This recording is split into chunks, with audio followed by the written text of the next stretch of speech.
Hello दोस्तों, तो आज की इस वीडियो में मैं आप सभी लोगों को आदि शंकराचार्य पाठ का सारांश बताने वाला हूं, जो कल के संस्कृत के पेपर के लिए बहुत ज्यादा इंपॉर्टेंट है। और आदि शंकराचार्य पाठ का जो सारांश होता है वो प्रीवियस ईयर के पेपर में भी बहुत बार पूछा जा चुका है। ठीक है, तो इनका सारांश छोड़ करके पेपर देने नहीं जाना है। और मैं यहाँ पर बहुत ही सरल शब्दों में लेकर आया हूँ। ठीक है, इनके सारांश को अभी तैयार कर लो और मैं आपको बहुत ही सरल तरीके से यहाँ पर बताऊंगा। सरल शब्दों का यहाँ पर प्रयोग किया गया है, क्योंकि बहुत सारे बच्चे कहते हैं सर हमें याद करने में दिक्कत होती है, हमें सही से कोई चीज पता नहीं चल पाता है कि आखिर कितना याद करना है, कितना लिखेंगे तो हमें पूरे के पूरे अंक मिलेंगे। तो मैं यहाँ पर आपको उतना ही बताऊंगा जितना लिख करके आपको पूरे के पूरे अंक मिल जाएंगे, यानी 4 अंक मिल जाएंगे।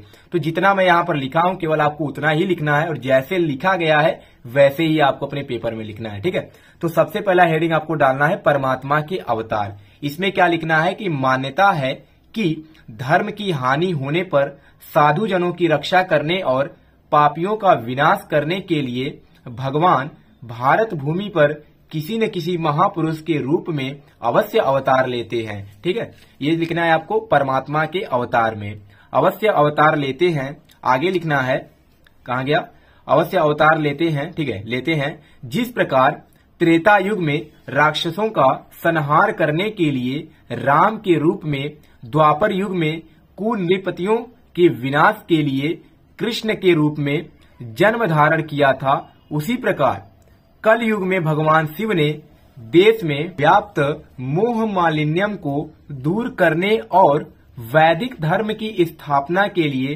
शंकर के रूप में जन्म लिया। ठीक है, तो इतना आपको लिखना है पहले हेडिंग, यानी कि परमात्मा के अवतार में केवल इतना ही लिखना है, ज्यादा नहीं लिखना है। मैं जितना बता रहा हूं उतना लिख देते हैं अगर, तो आपको पूरे के पूरे अंक मिल जाएंगे, 1 नंबर भी आपका नहीं काटा जाएगा। और मैंने बहुत ही सरल तरीके से यहाँ पर लिखा है, सरल शब्दों का प्रयोग किया गया है, जिसे अगर आप 1 बार या 2 बार पढ़ लेते हैं तो आपको ऐसे ही याद भी हो जाएगा।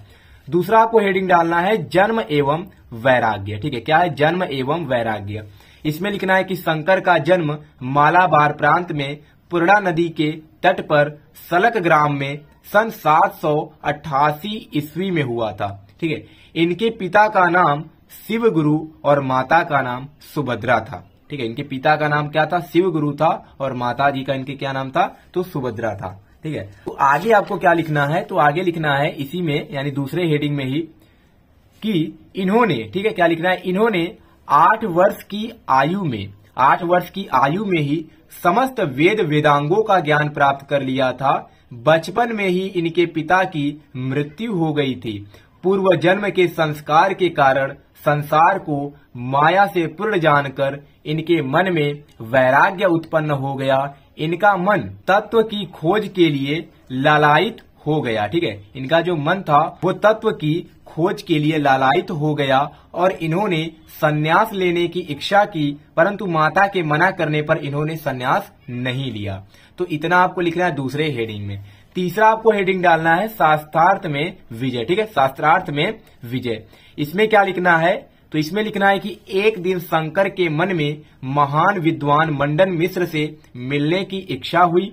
मंडन मिश्र के घर जाकर शंकर ने उनसे शास्त्रार्थ करके उन्हें पराजित किया। बाद में मंडन मिश्र की पत्नी शारदा के काम शास्त्र के प्रश्नों का उत्तर देकर उसे भी पराजित कर दिया। ठीक है, प्रश्नों का उत्तर दे करके उसे भी पराजित कर दिए। अंत में मंडन मिश्र ने आचार्य शंकर का शिष्यत्व स्वीकार कर लिया। तो इतना आपको लिखना है किसमें, शास्त्रार्थ में विजय। ठीक है, ये तीसरा हेडिंग था। कम से कम आपको 5 हेडिंग लिखना है। ठीक है, तो ये हो जाएगा शास्त्रार्थ में विजय। अगली हेडिंग आपको डालना है चौथा नंबर। ठीक है, चौथा नंबर है शंकर के सिद्धांत। क्या है शंकर के सिद्धांत। इसमें लिखना है कि शंकर ने महर्षि व्यास प्रणीत ब्रह्मा सूत्र पर भाष्य की रचना की और व्यास के मत के आधार पर ही वैदिक धर्म को पुनर्जीवित किया। इन्होंने वेद और उपनिषदों के तत्व का ही निरूपण किया। इनके मत के अनुसार संसार में सुख दुख भोगता हुआ जीव ब्रह्मा ही है। ठीक है, संसार में सुख दुख भोगता हुआ जो जीव है वह ब्रह्मा ही है। मायाजन्य अज्ञान के कारण व्यापक ब्रह्मा सुख दुख का अनुभव करता है। इन्होंने जीव और ब्रह्मा की एकता का प्रतिपादन किया और बताया कि अनेक रूपात्मक सृष्टि का आधार ब्रह्मा ही है। ठीक है, तो इतना आपको लिखना है चौथे हेडिंग यानी शंकर के सिद्धांत में। लास्ट हेडिंग आपको डालना है विश्व बंधुत्व की भावना। ठीक है, विश्व बंधुत्व की भावना। इसमें आपको लिखना है कि शंकर का अद्वैत ब्रह्मा विश्व बंधुत्व की भावना का मूल है। इस भावना के विकास से राष्ट्रीयता का उदय होता है और जाति, क्षेत्र आदि की संकीर्णता समूल नष्ट हो जाती है। शंकर ने राष्ट्रीय भावना को पुष्ट करने के लिए भारत के चारों कोनों में 4 वेदांत पीठों की स्थापना की। ये चारों पीठ इस समय राष्ट्र की उन्नति ठीक है, राष्ट्र की उन्नति आगे लिखना है आपको, 2 लाइन और है। राष्ट्र की उन्नति लोक कल्याण और वैदिक मत के प्रचार में प्रयत्नशील हैं। शंकर यद्यपि अल्पायु थे, लेकिन उनके कार्य उत्कृष्ट भाष्य ग्रंथ, अनेक मौलिक ग्रंथ और उनका अद्वैत सिद्धांत हमेशा उनकी याद दिलाते रहेंगे। तो बस आपको इतना ही लिखना है। अगर इतना लिख देते हैं तो 4 में 4 अंक आपको दे दिए जाएंगे। ठीक है, तो आदि शंकराचार्य का जो सारांश है बहुत ज्यादा इंपॉर्टेंट है बोर्ड पेपर के लिए यानी कल के पेपर के लिए, तो आपको अभी तैयार कर लेना है। और मैंने बहुत ही सरल तरीके से लिखा है और सरल शब्दों का प्रयोग करके यहाँ पर लिखा गया है, तो आपको याद करने में भी कठिनाई नहीं होगी। तो अभी इसको याद कर लो। तो चलिए मिलता है नेक्स्ट वीडियो में, तब तक के लिए धन्यवाद।